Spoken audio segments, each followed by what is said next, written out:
The doors of your car will close automatically. Please keep your head and arms inside and remain seated at all times. And please, no smoking. Thank you.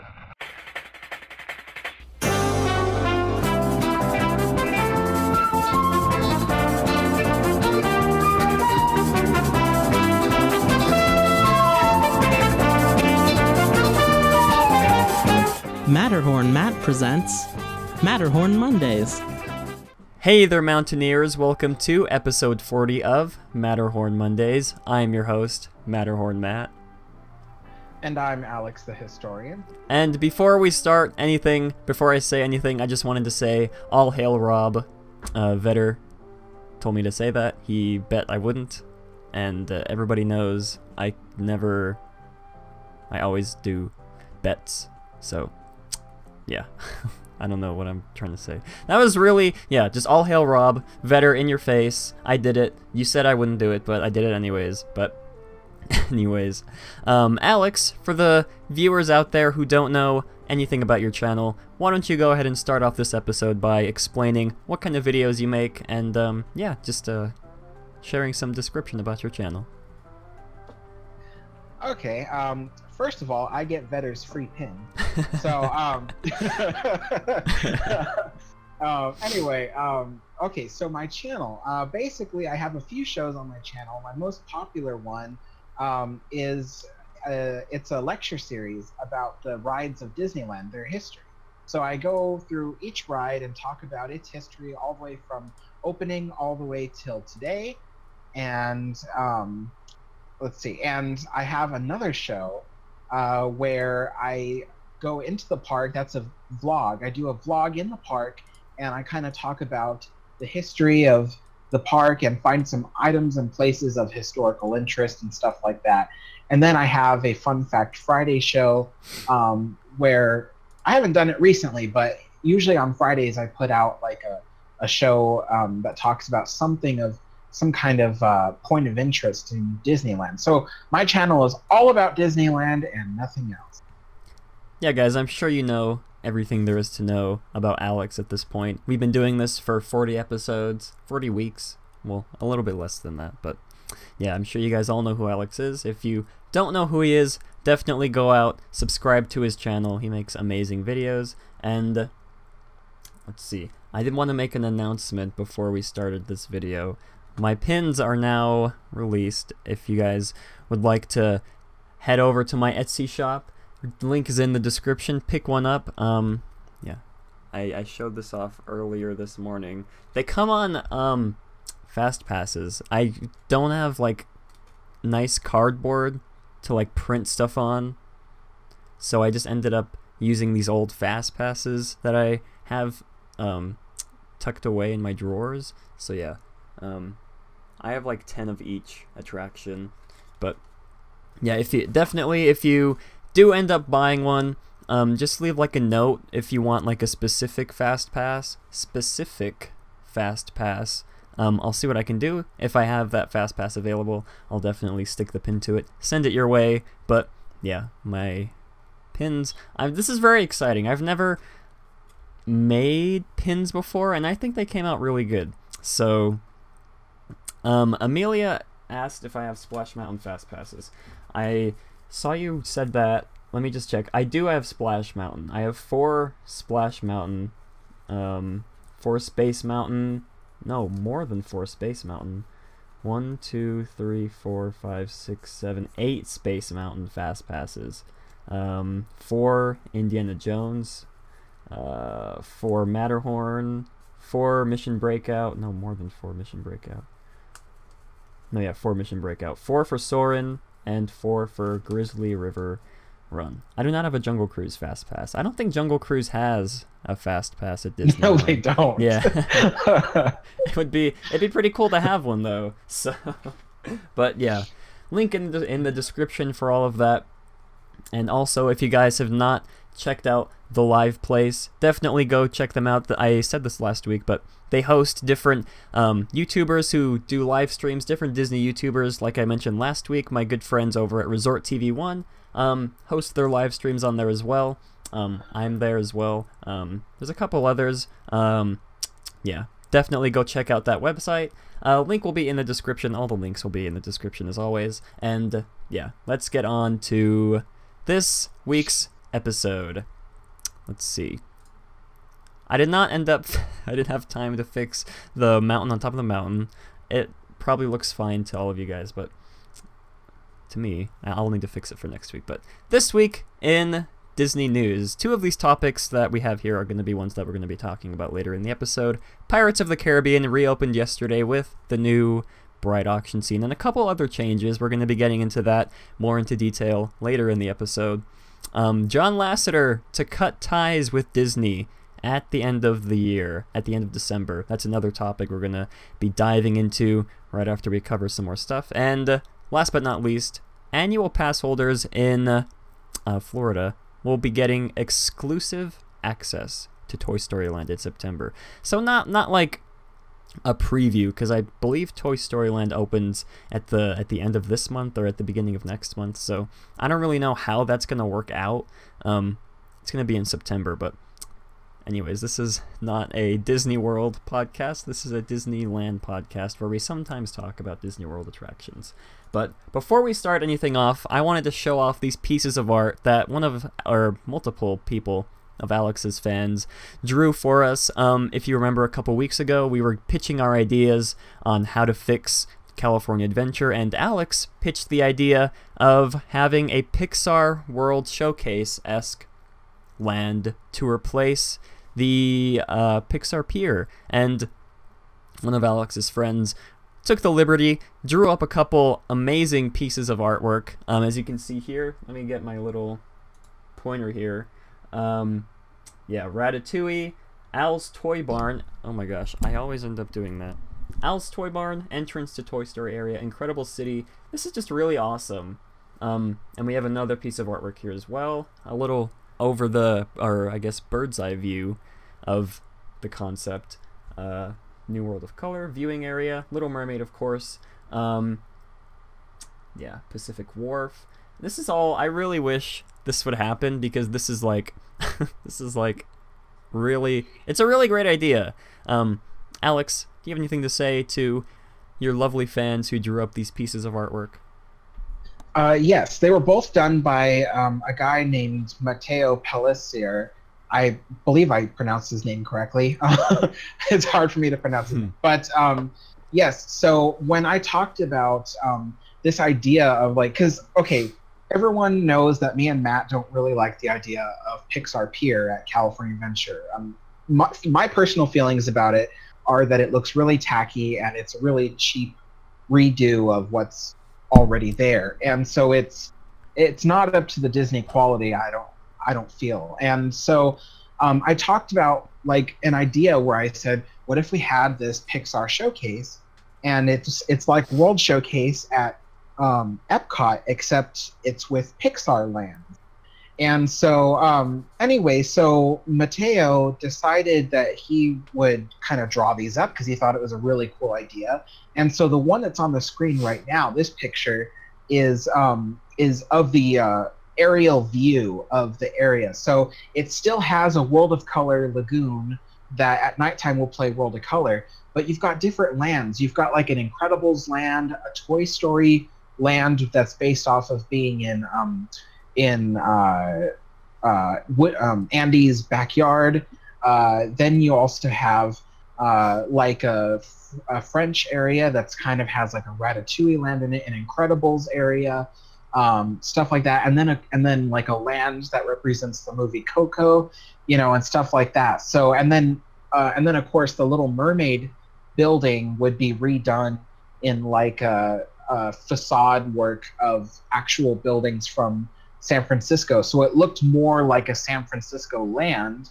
And then there would be the cafe, the little cat cafe from Big Hero 6, which I don't believe Big Hero 6 is a Pixar movie, but I think it just kind of fit because it was San Francisco.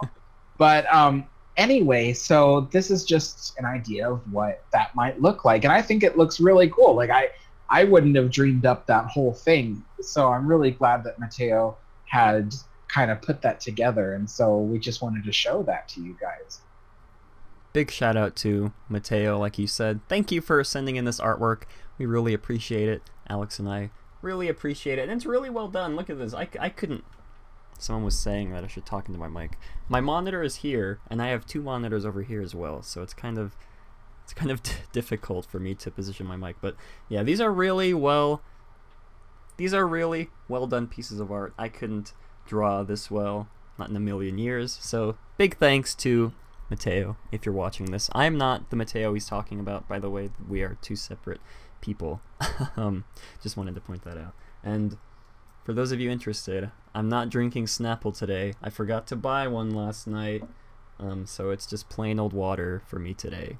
But anyways, moving into our first piece of Disney news, which is John Lasseter has decided to step away, or I guess cut ties would be the more appropriate term, to cut ties with the Disney company. I have 2 articles open right now. Man, Windows Update really messed with my sound settings, so I apologize in advance if I'm quiet, or if Alex is quiet, or if some background noise is quiet. I really need to maybe like reverse the Windows Update or something. I'll figure it out eventually. But this is a headline from CNN, or I guess money.cnn.com. John Lasseter, one of the biggest names in animation, will be leaving Disney at the end of the year. Now, for those of you who don't know the situation with John Lasseter, basically, I believe he was accused of like sexual harassment in the workplace, making people feel very uncomfortable.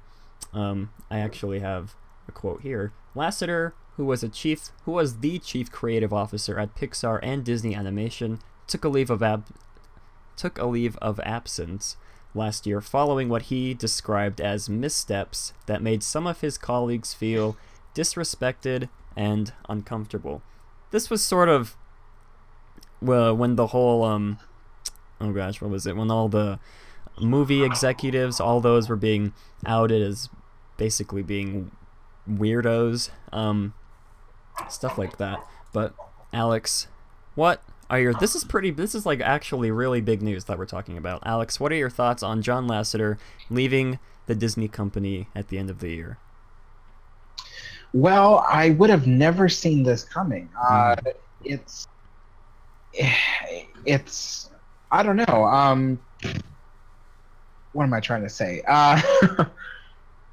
It's surprising, and I would have never guessed that John Lasseter was anything like what people have accused him of, and to which I had to really research it because I wanted to figure out exactly what he was accused of and stuff like that. And so I guess from what I found, really the main thing is that he gives really long, awkward hugs to everyone he meets.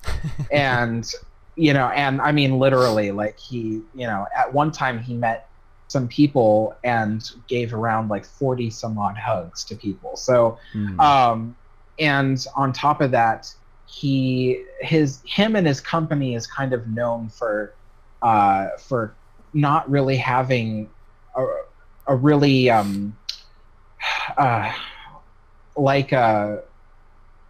they're not very what am I trying to say?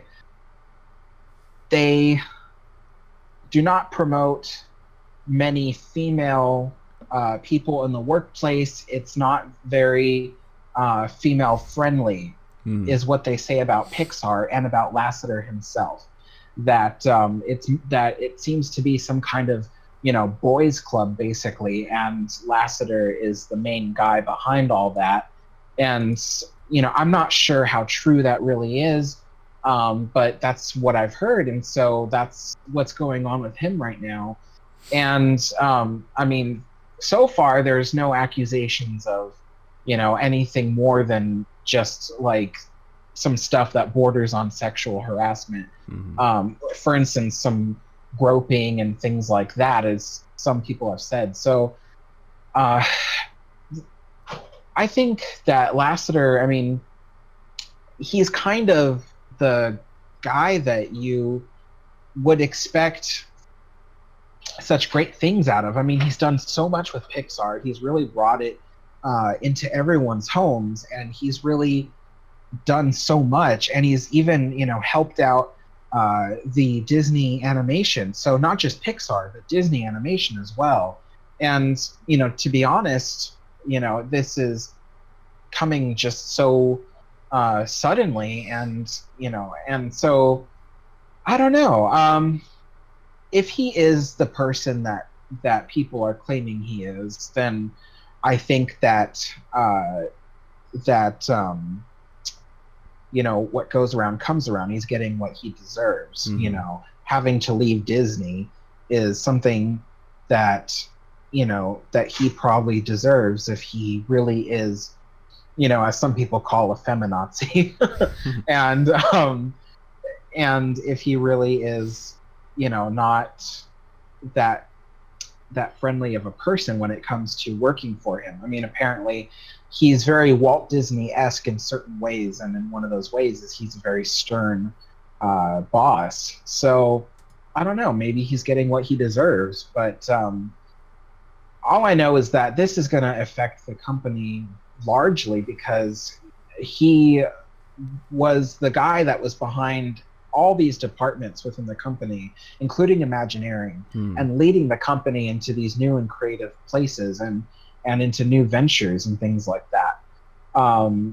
So there was one thing I wanted to say, which was that that I felt like something like this is bound to lead to something else, which is that I said a few weeks ago that Disney would probably eventually just dissolve Pixar into the company, and it would just become part of Disney Animation. Of course, it might share the same name, Pixar Disney Animation, but Disney Animation and Pixar are doing largely the same thing. They are producing computer-generated movies that have the same quality largely. I mean, they look the same in terms of animation property, and they also produce movies that have some kind of heartfelt message usually. So they're producing very similar products, both Disney and Pixar. And usually what companies like to do is they like to consolidate and take what is usually two departments and bring it into one. And I think without Lasseter there, Pixar now is only in a matter of time going to become dissolved into the Disney company, and there will be probably just one animation studio under the Disney name producing Disney movies. So that's kind of my little prediction of what's going to happen from now on without John Lasseter.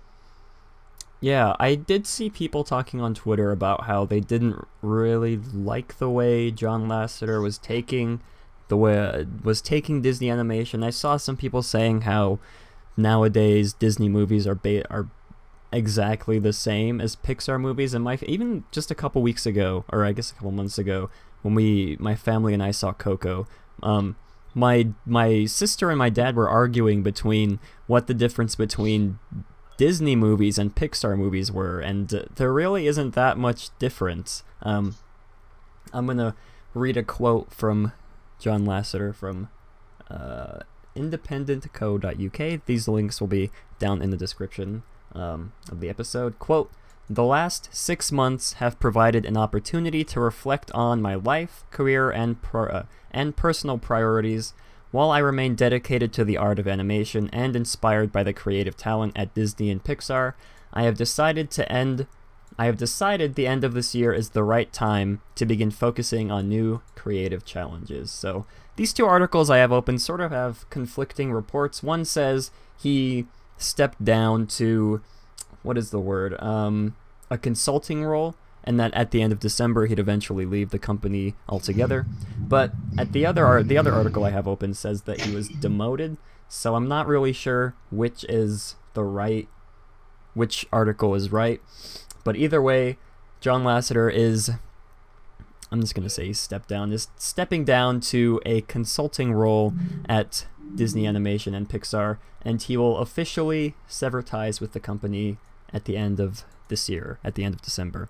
And I also did see on Twitter that, and Amelia just posted in chat, Jennifer Lee and or Pete Docter would be some of the people in talks to replace him. I'd be all for Pete Docter. I don't really know much about Jennifer Lee, but Pete Docter, he's helped make some amazing Pixar films. I really do think he should be the next head of Pixar, or head of whatever they're going to end up doing with Pixar. But I also did see people talking about how maybe, just maybe, with Lasseter's leaving the company, maybe they'll go back to 2D animation. I did see people saying that. I don't really think that's a possibility, just because 2D animation costs so much more than 3D animation. I would really like to see 2D theatrical movies being released again by Disney at least. So maybe, just maybe, my fingers are crossed, maybe there's a possibility that we'll get at least one other 2D animated film, because they can still do 2D animated films with Princess and the Frog. Amazing film. But yeah, hopefully this will usher in new and exciting changes to the Disney company and to Pixar as a whole. Now, moving on to our second topic. Let's see if I can do this without looking at the monitor. There we go. Moving on to our second topic. Pirates of the Caribbean reopened on... Yesterday was Friday. Reopened on Friday with the new bride auction scenes and a couple other changes, surprising additions that I did not expect Disney to add. First of all, I do want to play this video from the Disney Parks YouTube channel. Hopefully they don't copyright strike me. I might just end up playing a short clip, or I might just play the whole thing in its entirety. Please don't copyright strike me, Disney. This is informative. Alright, let me turn it up a bit, get the audio ready. Alright, so we are gonna play this video right now.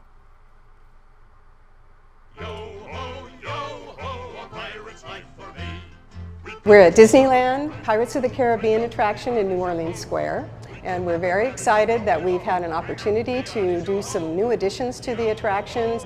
Walt Disney and his original Imagineers always mentored us to look for ways to enhance an attraction, keeping within the original intent, always within the storyline, but look at a way to plus it up every time we can have an opportunity. We do rely a lot on the old renderings of Mark Davis and Claude Coates. Pirates was written in 2 acts, so to speak. The first act is showing them after they passed away from... I guess I could just end up skipping through all of this just because the music is copyrighted. But there were a couple new scenes that were added. So yeah, I will not play this video in its entirety. I'll just mute it. So the new scenes, this was one of the new scenes that was added. I'm trying to remember the name of the effect that is done here. I think it's called moth, something with like the word moth in it, I believe. Gosh, I'm trying to remember, but I can't recall right off the top of my head. And one big surprising change that I did not see Disney doing, this part I can actually play because it doesn't have any actual music over it. They did add back the original voiceover from the cave scenes that sort of acts as the transition from the pirates as dead people to the boat fight, the scene after all this stuff. You guys know what I'm talking about. So I'm gonna try and skip over the music, and let's see.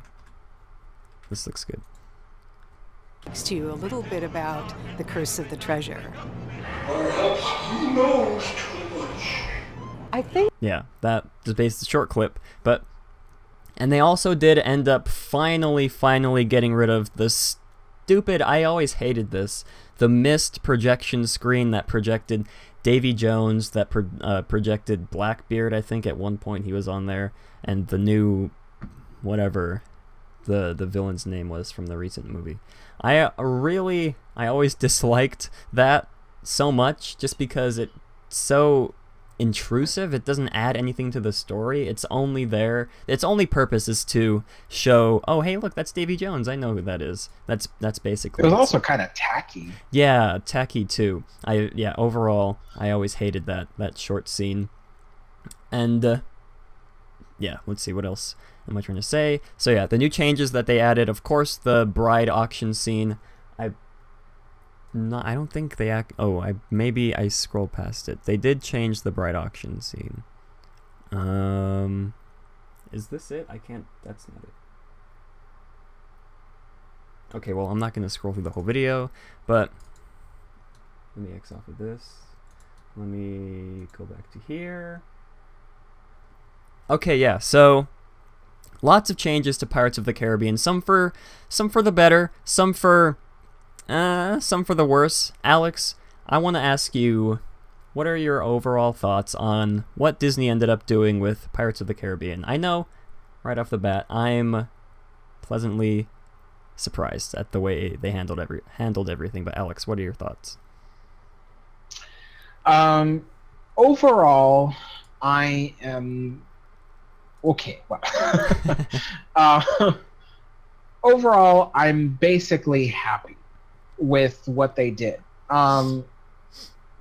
But there are some critiques that I have of it. So, for instance, you have the beginning, the new scene that they have there with the octopus and the pirate that goes from being a skeleton to a human-like figure. Flesh and blood kind of figure. Mm-hmm. And that effect, that particular special effect, I'm not a fan of, because upon closer inspection, you can see the flaws in it, and so it kind of bothers me when I look at it, because it's basically a double-sided mirror, and you can see a big seam that goes right down through the center of the person. Mm-hmm. Or the skeleton, whichever way you're looking at it. But if you're looking at it, let's say from the side of the flesh and blood figure, you can see a big seam that goes all the way down through his face, and that's because it's a mirror. So that kind of bothers me when I look at it. I've got a big pet peeve about this special effect. But it's better to get a new scene, in my opinion, than nothing at all. I mean, so... I guess in that case, I'll kind of just, shut my mouth over that. But I do like the octopus. I think that's kind of funny. It's kind of a funny little addition. When it comes to the auction scene, it's a little weird, I think, the auction scene. I know the backstory behind it, and supposedly, you have the redhead who... goes around the seven seas, like selling rum and things like that. And so they have a little story to her, but I don't like the voice that they chose to do the redhead. There's just something about her voice and her accent that really bothers me. She's supposed to have an Irish accent, I believe. But it comes off as like a Minnesota accent. Yeah, I noticed that too. It's like, I got some rum, don't you know? So it's just like, no, it just doesn't sound right, Like, if anything, a British accent would have been better for her. But in any case, I don't like the voice that they chose for that. As well as the auctioneer, the male pirate auctioneer, who's always been my favorite character out of the whole ride. I don't like that they changed his voice. I mean, they could have used the same voice soundtrack that he had originally and just chopped it up and edited it to work with the new scene. They didn't have to get rid of the previous voice. But anyway, they did, and I don't like the new voice either. He sounds kind of like a cheap, hired you for my kid's birthday party kind of pirate. Uh-huh. So this is, anyway, that's my opinions on those two things. But the one thing I'm super happy about is that they brought back the ghostly voices You know, like the one that says, "Perhaps ye knows too much. They've seen the cursed treasure." So I really like that one. I'm really glad they brought it back. It's a bit of Disney history that was lost for no reason whatsoever. Yeah. So anyway, overall, I'm happy with what turned out because visually it looks good and it's new and refreshing. I just had those critiques about it. Yeah, I feel the same way. I feel like the other changes, like the mirror effect, like we showed, and adding the voiceover back, I feel like that's a good compromise from changing the auction scene. Because before, I always felt like the story, I guess quote story, because the story of this attraction has changed so much throughout the years. I feel like the story of the ride was really lost when they got rid of those ghostly voiceovers that we were talking about earlier. But now that they added it back, I'm sure it won't matter to like the average guest, but to people like us, it really does mean a lot. And yeah, big shout out to Disney for doing that, because they didn't have to do that, but they did.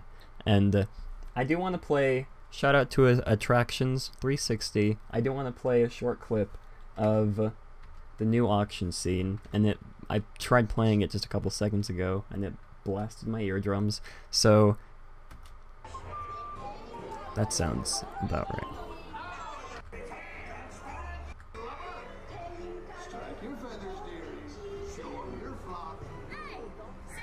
Okay, that was just that is so awkward. He's like, strike your feathers, dearie, show him your flock. Your flock, her flock of chickens, of course, but it's just like an awkward, I don't know how to explain it. It's like awkward, like they're trying to keep the same audio from before, but they just changed it. It doesn't really flow as much, in my opinion, but yeah, that's just me. You know what's weird though is that this I just saw this right now, but the auctioneer and the fat lady are selling off chickens, whereas in the Disneyland Paris version and the Walt Disney World version, they're selling off jewelry. So yeah, in those versions, she's holding jewelry, but in ours, she's holding a chicken. Yeah, it's very, very interesting. But they did, I believe they did, I'm talking to my mic, I believe they did fix the lighting here at least. Before I'm trying to remember, before they did this change, it was sort of dark. You couldn't really tell much detail as to what was going on, but now it's, look how bright it is. They really shine some spotlights on these animatronics, and gosh, I mean, yeah, overall I'm okay with this change, in my opinion. And in addition to these changes to Pirates of the Caribbean, Disney did add, let's see if I can skip to the very beginning in this video as well. Disney did also add a walk around, like we mentioned a couple weeks ago, the walk around red walk around character. I feel like characters like this plucked from different attractions would be nice for like other, like the Haunted Mansion per se. I think we talked about this. I think we did like a top 3 characters we'd like to see as walk around characters, so I won't really talk much about that. But as for this new walk around character, I feel like I don't know how to feel until I get to interact with her in person, I guess.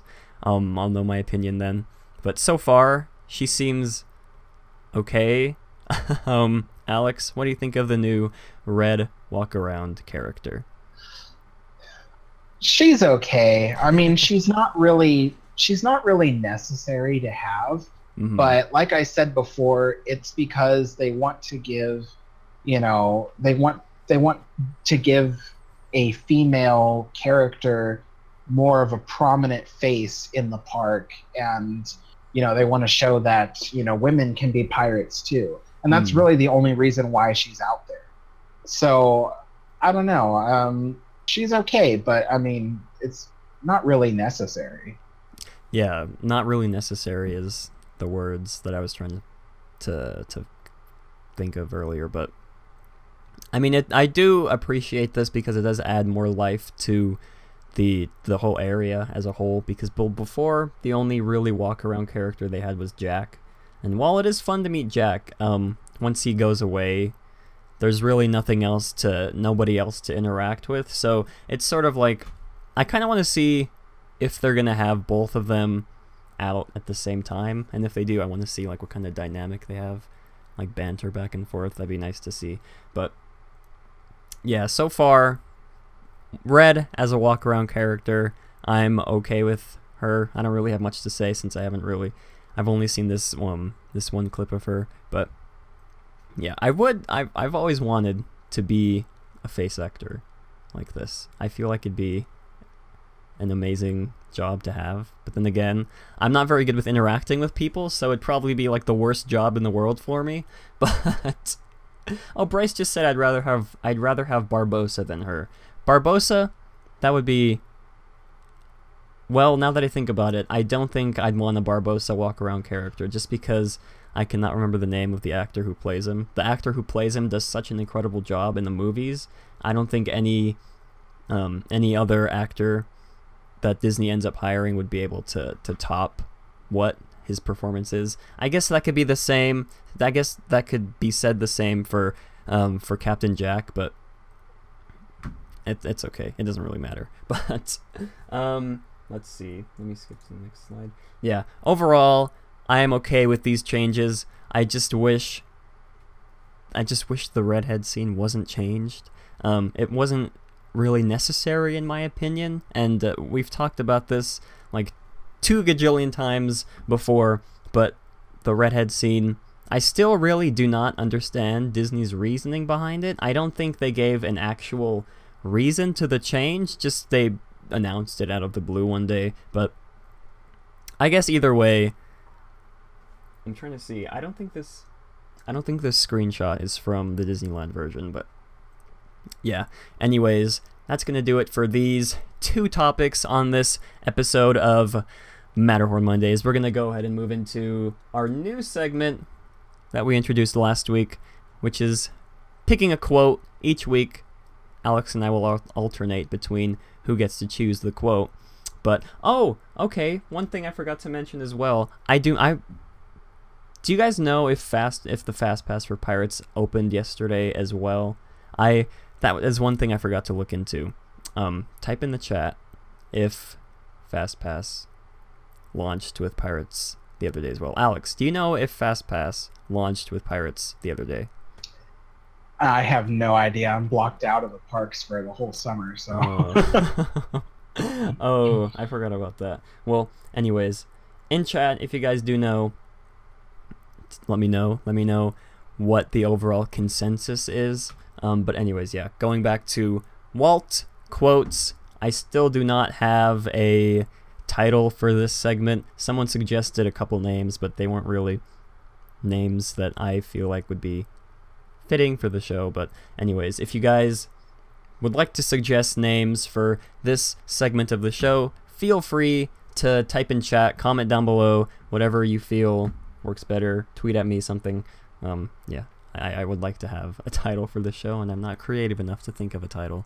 But anyways, today's quote is from Walt, of course. Quote, "I do not like to repeat success. I like to go on to other things," unquote. I've always liked this quote from Walt. I believe it pertains mostly to movies. I believe this quote has been thrown around a lot when it comes to sequels for movies. I believe, Alex, there's this one quote about Walt and the Three Little Pigs making a sequel to that. Do you know that quote right off the top of your head? Yes, I do. Oh, perfect. The quote is, "You can't top pigs with pigs." Mm.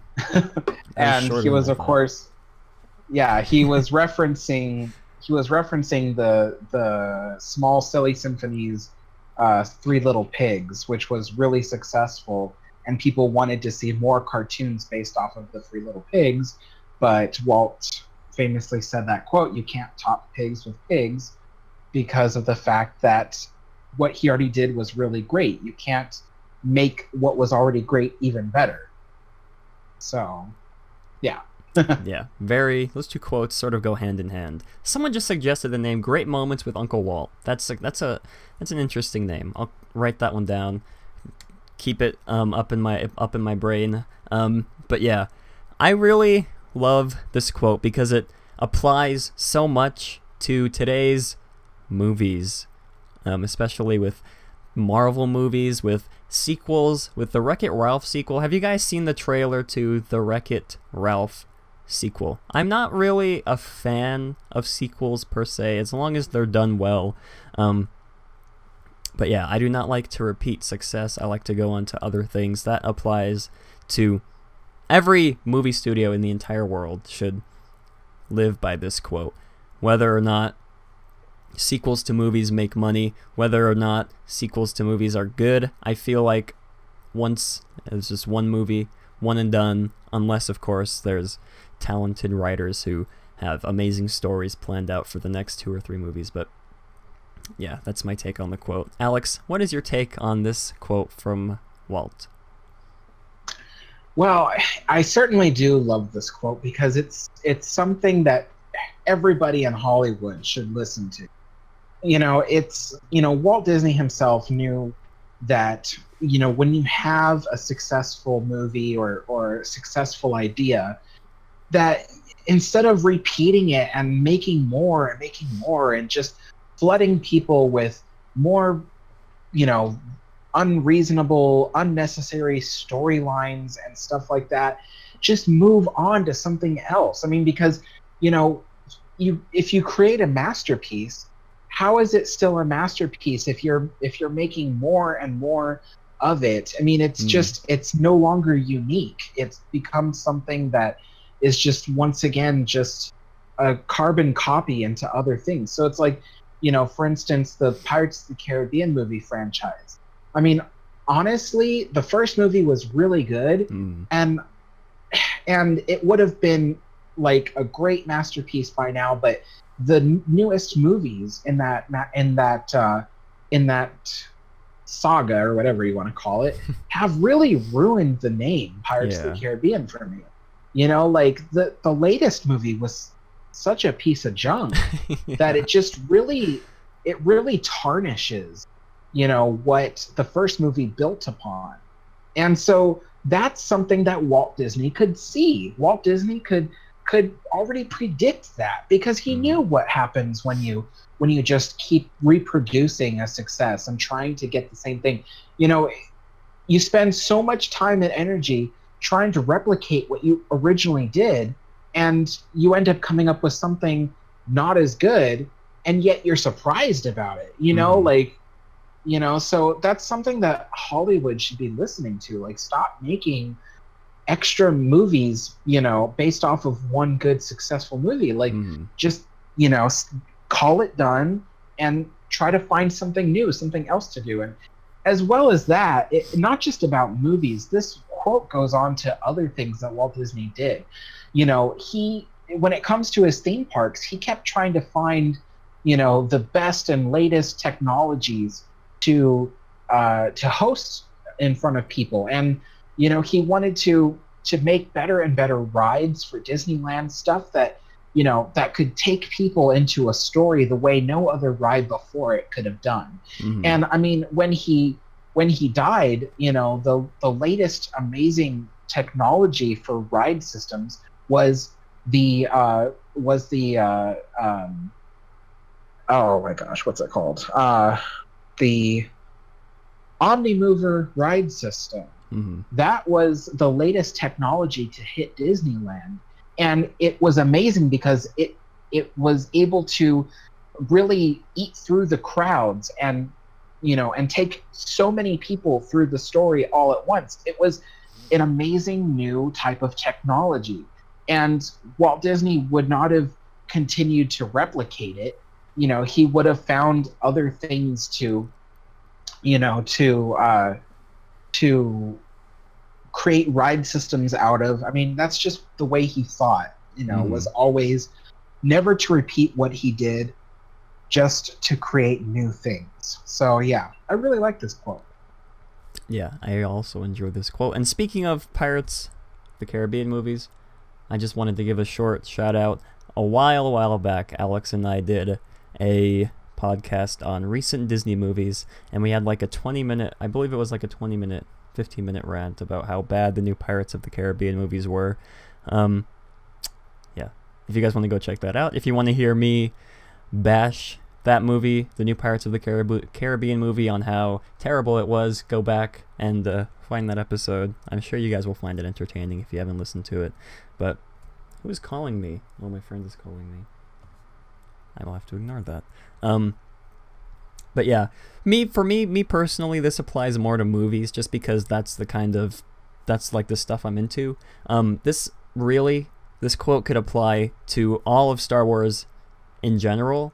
They made 3 good movies, and then the rest were just terrible. Well, not necessarily, I wouldn't call the rest terrible, but not as good as the originals. If you have an idea for a movie, or not necessarily a movie, if you have an idea for something, in this example I'm going to use a movie.